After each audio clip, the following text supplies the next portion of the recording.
Assalamualaikum teman-teman semua, kembali lagi di channel aku, Intania Sudrajat. Apa kabarnya teman-teman dan bunda-bunda semua? Semoga dalam keadaan sehat walafiat tanpa kekurangan satu apapun ya, amin ya robbal alamin. Nah, aku bakal share kegiatan aku di siang hari ini. Jadi ini aku lagi kepengen makan siangnya pakai Indomie rebus ya teman-teman.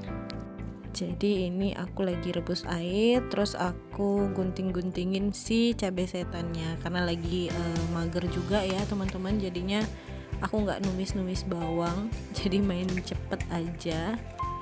Anak aku udah beres makan siangnya, tinggal emaknya aja lagi nih. Nah, kali ini aku pengen ini si telurnya dipecahin nih teman-teman.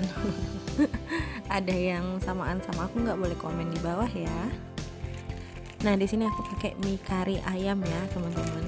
Biasanya sih aku sukanya kari ayam, kalau enggak soto Medan ya. Jadi aku pakainya yang Indomie gini teman-teman. Oh ya teman-teman, bunda-bunda semua, untuk makan siangnya masak apa nih? Boleh komen di bawah ya. Nah, ini untuk Indominya biar lebih pedas lagi, aku mau tambahin 2 saset cabai ini ya teman-teman, saus sambal. Nah, jadi aku mau cerita sedikit nih sama teman-teman. Jadi aku kurang lebih 1 bulan ya nggak ngevlog teman-teman. Jadi aku kemarin itu qadarullah dapat positif COVID ya teman-teman. Jadi aku sekeluarga, mama, abang aku, kakak ipar aku, terus suami aku juga anak aku, kami positif semuanya COVID. Oke, aku sambil makan sambil cerita ya teman-teman. Jadi alhamdulillah untuk mama aku, abang aku sama kakak ipar aku itu bisa isoman di rumah ya. Jadi memang mama agak parah sih ya, cuma nggak sampai sesak gimana gitu. Jadi masih bisa untuk isoman di rumah. Nah, terus untuk aku sendiri teman-teman, aku yang agak parah ya. Padahal aku nggak ada komorbid apapun. Itu udah dari tanggal 19 mulai demam tinggi. Jadi kurang lebih 1 minggu itu demam aku nggak turun-turun gitu teman-teman.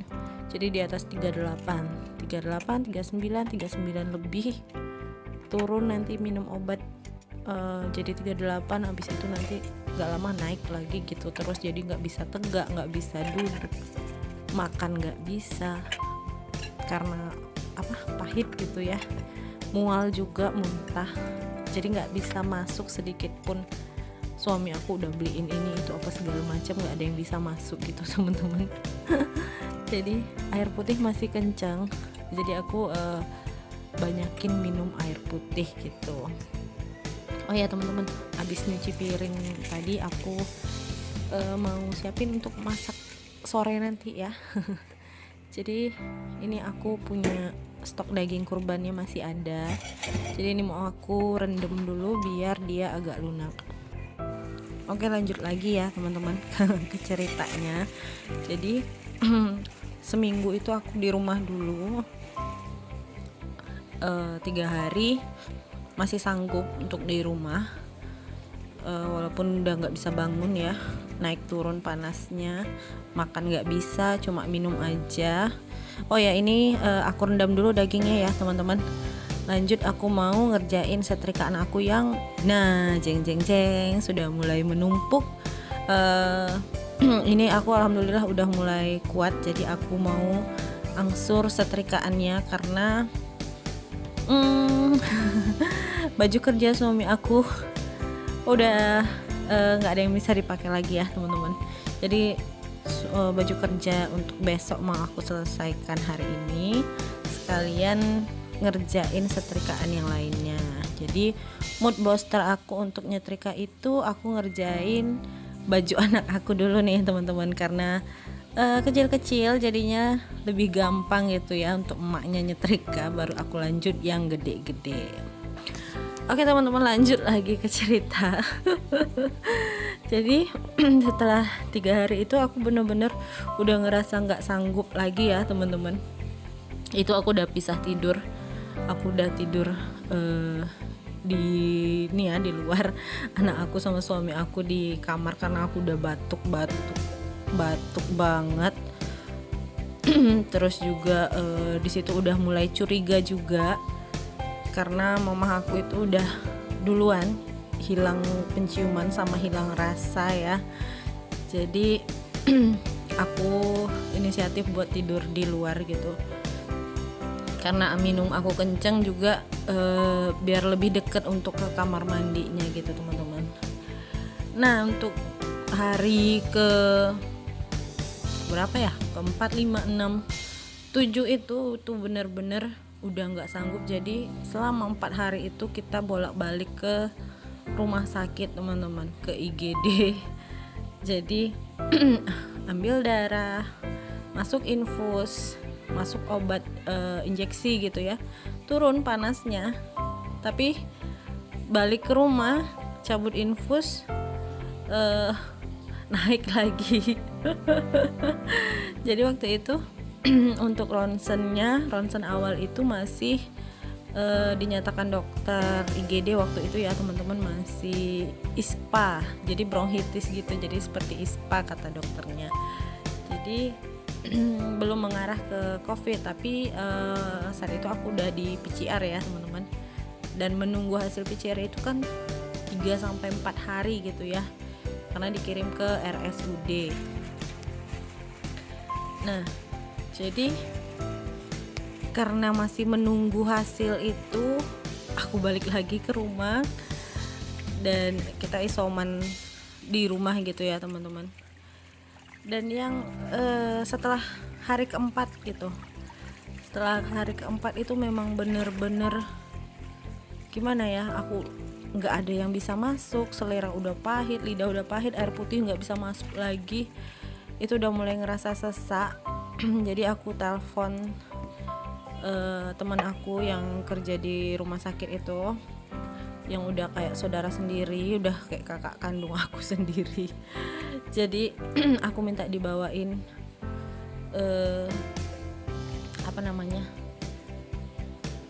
NRM namanya gitu teman-teman. Jadi kayak selang oksigen tapi dia yang pakai sungkup. Nah itu sebelumnya suami aku udah beli tabung oksigen juga karena aku udah mulai ngerasa sesak gitu ya teman-teman.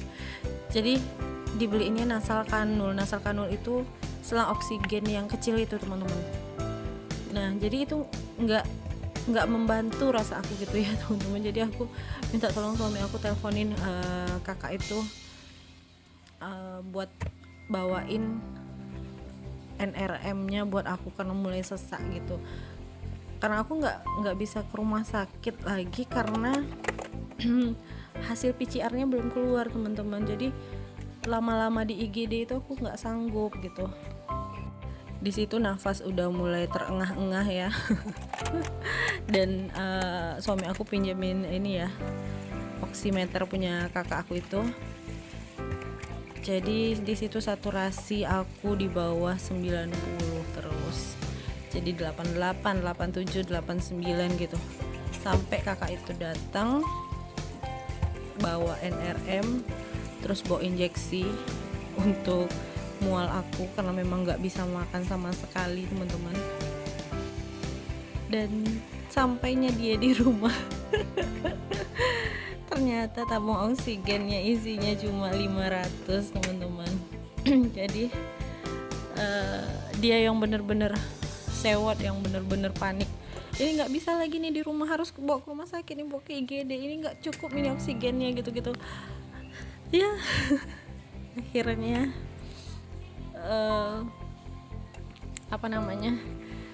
udah sesak, udah pakai oksigen itu saturasi aku mulai naik 90, 91 gitu, 90, 91. Terus dia udah cuma ini nggak cukup nih oksigennya, mesti dibawa ke rumah sakit, nih 15 menit nih habis ini oksigennya. Jadi nafas aku udah terengah-engah, udah kayak ayam kena potong katanya gitu. Alhamdulillah ya teman-teman, karena kakak aku itu, jadi dia yang bujuk-bujuk aku aku mikirnya anak aku gitu teman-teman. Jadi dia bujuk-bujuk, ayo ke rumah sakit, pokoknya ke rumah sakit. Dan akhirnya kita ke rumah sakit. Anak aku tinggal sama adik ipar aku, sama adik sama istrinya. Terus aku sama suami aku berangkat di jam 9 malam di hari ke-7 itu teman-teman.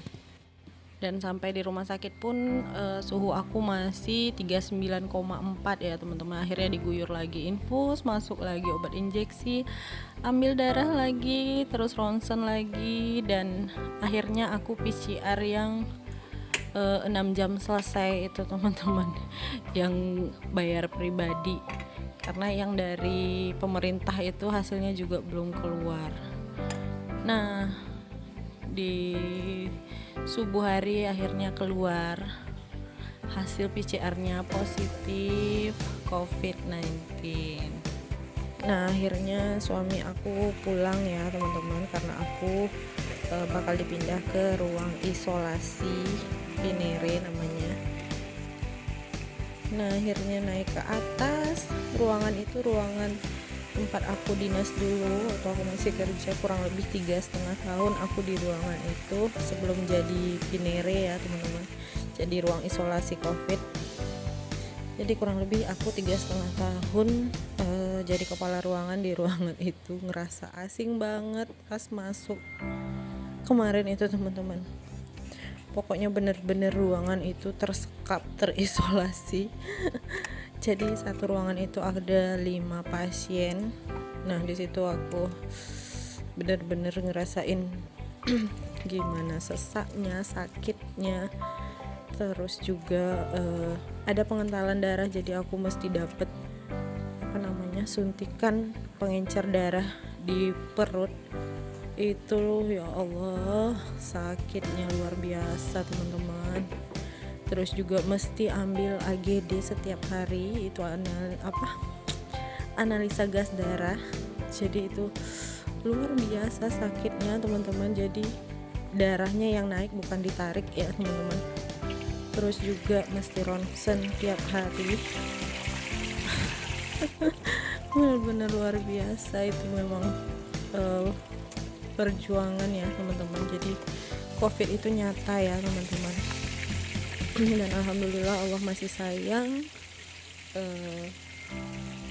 Aku sembuh setelah 7 hari rawat, bisa pulang ke rumah ketemu keluarga lagi teman-teman. Jadi setelah aku dirawat itu besoknya keluar hasil yang dari pemerintah, itu memang positif ya aku. Terus anak aku juga positif.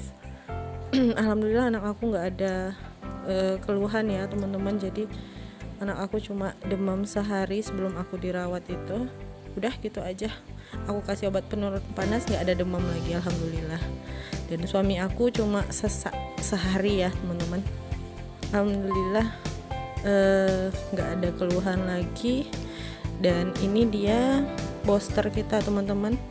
Jadi suami aku disaranin dokter di rumah sakit itu beli ini, jadi for life ini. Ini nggak promosi ya teman-teman, tapi memang ini bagus. Dokter-dokter rata-rata nyaranin pakai ini. Jadi kapsulnya seperti ini. Jadi kami minum ini teman-teman. Anak aku cuma minum vitamin sih. Jadi pas suami aku ada sesak sekali gitu ya teman-teman. Dia minum ini Kustul Hindi ini teman-teman. Jadi cuma sekali minum alhamdulillah udah nggak ada keluhan lagi, dan saturasinya itu di atas 95an gitu teman-teman. Alhamdulillah kami udah lulus ujian COVID teman-teman, dan semoga teman-teman yang dalam keadaan sakit cepat diangkat penyakitnya, tetap semangat, tetap positif biar imunnya naik terus ya teman-teman. Dan alhamdulillah aku juga udah berkunjung ke rumah mama setelah lulus isoman kami sama-sama ya teman-teman. Oke teman-teman, ruang tengah aku juga udah beres ya alhamdulillah. Dan saatnya untuk istirahat. Nah ini video singkat ya teman-teman. Mungkin teman-teman yang ngikutin aku di Instagram udah lihat. Jadi itu saturasi aku segitu setelah pakai NRM. Jadi saturasi itu mulai bagus setelah hari rawatan ke 6 kali ya, 5, 6, 7 gitulah teman-teman. Jadi hari ke-7 baru pulang. Oke teman-teman, terima kasih ya yang udah tonton video ini. Jadi dubbingnya nggak sesuai ya sama videonya. Jangan lupa like, komen, dan subscribe ya teman-teman. Tinggalkan juga jejak teman-teman biar aku bisa kunjungi balik. Oke teman-teman, sekali lagi terima kasih banyak. Jangan lupa jaga kesehatan, jaga imun, tetap pakai masker dimanapun, dan selalu semangat. Wassalamualaikum warahmatullahi wabarakatuh. Bye-bye.